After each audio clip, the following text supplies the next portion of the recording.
अधिकारियों कंपनियों के द्वारा हमने ये जो बात कही है कि अगर आपने प्रस्ताव दिया सरलीकृत आधार पर भूमि का भूखंड है तुरंत उपलब्ध कराने के लिए वहीं आशय पत्र दे दिया।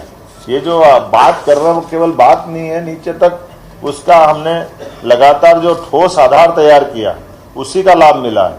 तकनीकी रूप से जर्मनी और भारत की कंपनी मूल रूप से आचारपुरा में, आपको ध्यान में होगा तो हमने सागर की रीजनल इंडस्ट्री कॉन्क्लेव में इसका प्रस्ताव की बात कही थी और अभी जर्मनी में हमने तुरंत उसको भूमि आवंटन का पत्र दिया।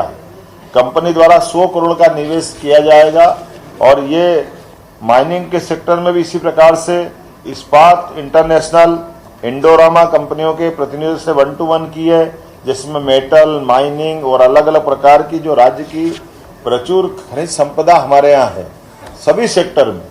मुझे तो आनंद जब आया जब हम अपने अगर लौह अयस्क की बात कर रहे थे तो मित्तल जो हम सब जानते हैं बहुत बड़ा घराना है, उन्होंने कहा कि हम अपने इसके उत्पाद भी बनाना चाहते हैं।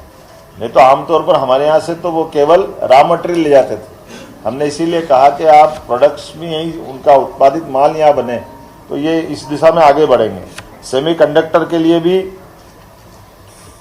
हमारे एसआरएम और एमआरएम ग्रुप द्वारा 25,000 करोड़ का सेमीकंडक्टर और साइंस टेक्नोलॉजी का ये प्रस्ताव हमको मिला। इसी प्रकार से आजिया लिमिटेड, ईजा लिमिटेड ने सौर ऊर्जा के माध्यम से 50 और 100 करोड़ के अलग अलग एनर्जी के प्रस्ताव भी हमको मिले।